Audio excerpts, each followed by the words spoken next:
This is sermon number 59. This is the second discourse on religion. 6. The second discourse on religion. And so, while they paused in the shade of the hillside, Jesus continued to teach them regarding the religion of the Spirit, in substance saying, "You have come out from among those of your fellows who choose to remain satisfied with a religion of mind, who crave security and prefer conformity. You have elected to exchange your feelings of authoritative certainty for the assurances of the spirit of adventurous and progressive faith. You have dared to protest against the grueling bondage of institutional religion and to reject the authority of the traditions of record, which are now regarded as the Word of God. Our Father did indeed speak through Moses, Elijah, Isaiah, Amos, and Hosea, but he did not cease to minister words of truth to the world when these prophets of old made an end of their utterances. My Father is no respecter of races or generations, in that the word of truth is vouchsafed one age and withheld from another. Commit not the folly of calling that divine which is wholly human, and fail not to discern the words of truth which come not through the traditional oracles of supposed inspiration. I have called upon you to be born again, to be born of the Spirit.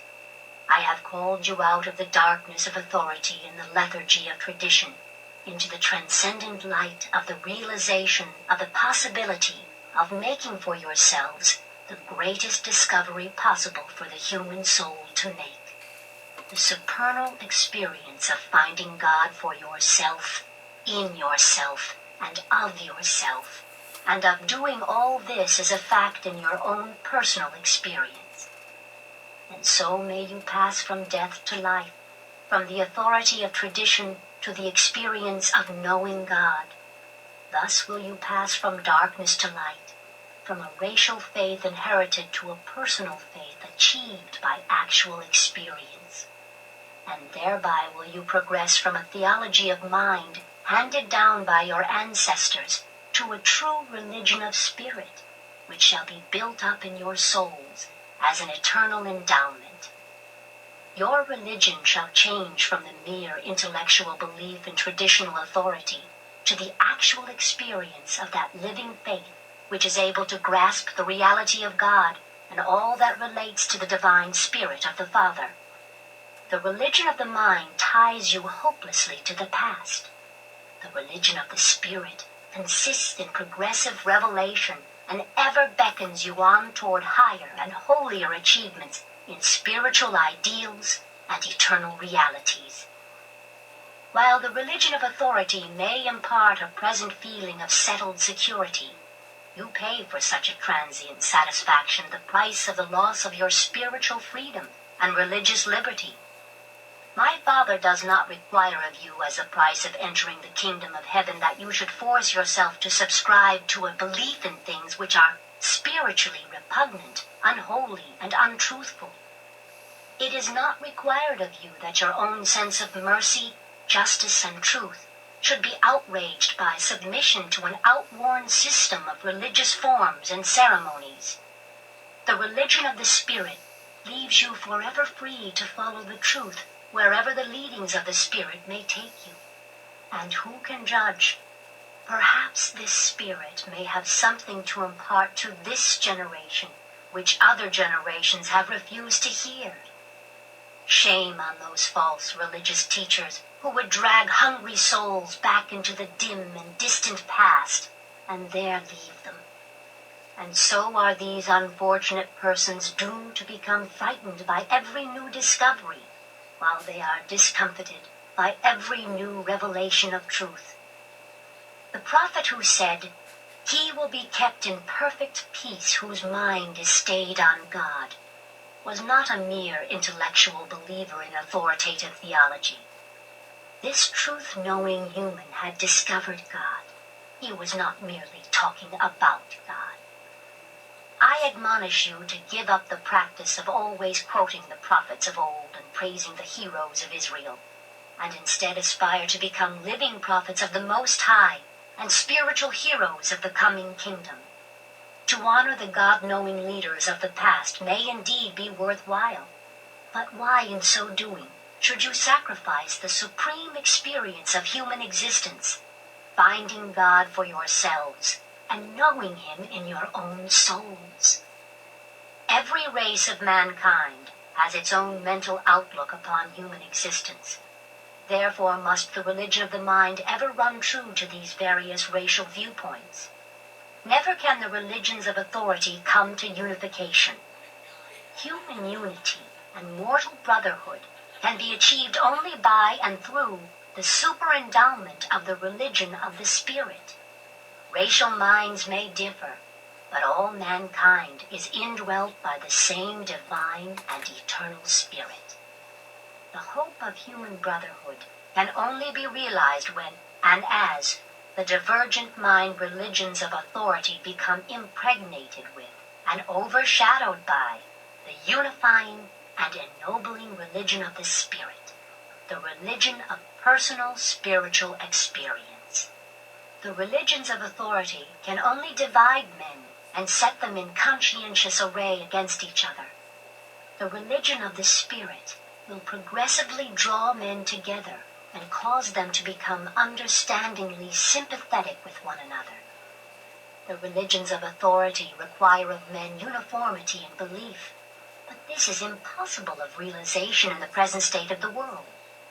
The religion of the Spirit requires only unity of experience, uniformity of destiny, making full allowance for diversity of belief. The religion of the Spirit requires only uniformity of insight, not uniformity of viewpoint and outlook. The religion of the Spirit does not demand uniformity of intellectual views, only unity of spirit feeling. The religions of authority crystallize into lifeless creeds. The religion of the Spirit grows into the increasing joy and liberty of ennobling deeds of loving service and merciful ministration. But watch, lest any of you look with disdain upon the children of Abraham because they have fallen on these evil days of traditional barrenness. Our forefathers gave themselves up to the persistent and passionate search for God, and they found Him as no other whole race of men have ever known Him since the times of Adam, who knew much of this as he was himself a son of God. My Father has not failed to mark the long and untiring struggle of Israel, ever since the days of Moses, to find God and to know God. For weary generations the Jews have not ceased to toil, sweat, groan, travail, and endure the sufferings and experience the sorrows of a misunderstood and despised people, all in order that they might come a little nearer the discovery of the truth about God. And, notwithstanding all the failures and falterings of Israel, our fathers progressively, from Moses to the times of Amos and Hosea, did reveal increasingly to the whole world an ever clearer and more truthful picture of the eternal God. And so was the way prepared for the still greater revelation of the Father, which you have been called to share. Never forget, there is only one adventure which is more satisfying and thrilling than the attempt to discover the will of the living God, and that is the supreme experience of honestly trying to do that divine will. And fail not to remember that the will of God can be done in any earthly occupation. Some callings are not holy, and others secular. All things are sacred in the lives of those who are Spirit-led, that is, subordinated to truth, ennobled by love, dominated by mercy, and restrained by fairness, justice. The Spirit which my Father and I shall send into the world is not only the Spirit of truth, but also the Spirit of idealistic beauty. You must cease to seek for the Word of God only on the pages of the olden records of theologic authority. Those who are born of the Spirit of God shall henceforth discern the Word of God regardless of whence it appears to take origin. Divine truth must not be discounted because the channel of its bestowal is apparently human. Many of your brethren have minds which accept the theory of God, while they spiritually fail to realize the presence of God. And that is just the reason why I have so often taught you that the kingdom of heaven can best be realized by acquiring the spiritual attitude of a sincere child. It is not the mental immaturity of the child that I commend to you, but rather the spiritual simplicity of such an easy-believing and fully trusting little one. It is not so important that you should know about the fact of God as that you should increasingly grow in the ability to feel the presence of God. When you once begin to find God in your soul, presently you will begin to discover him in other men's souls, and eventually in all the creatures and creations of a mighty universe. But what chance does the Father have to appear as a God of supreme loyalties and divine ideals in the souls of men who give little or no time to the thoughtful contemplation of such eternal realities? While the mind is not the seat of the spiritual nature, it is indeed the gateway thereto. But do not make the mistake of trying to prove to other men that you have found God. You cannot consciously produce such valid proof, albeit there are two positive and powerful demonstrations of the fact that you are God-knowing, and they are: 1. The fruits of the Spirit of God showing forth in your daily routine life. 2. The fact that your entire life plan furnishes positive proof that you have unreservedly risked everything you are and have on the adventure of survival after death in the pursuit of the hope of finding the God of eternity, whose presence you have foretasted in time. Now mistake not, my Father will ever respond to the faintest flicker of faith. He takes note of the physical and superstitious emotions of the primitive man, and with those honest but fearful souls whose faith is so weak that it amounts to little more than an intellectual conformity to a passive attitude of assent to religions of authority, the Father is ever alert to honor and foster even all such feeble attempts to reach out for him. But you who have been called out of darkness into the light are expected to believe with the whole heart. Your faith shall dominate the combined attitudes of body, mind, and spirit. You are my apostles, and to you religion shall not become a theologic shelter to which you may flee in fear of facing the rugged realities of spiritual progress and idealistic adventure.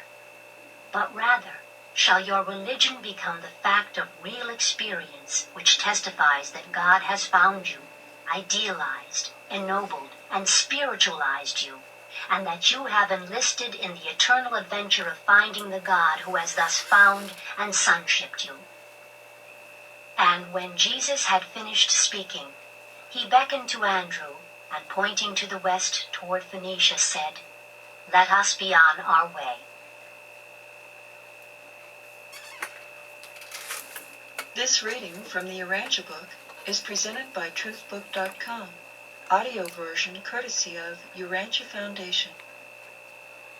This is Minister John Ruland III, and we'll see you next time.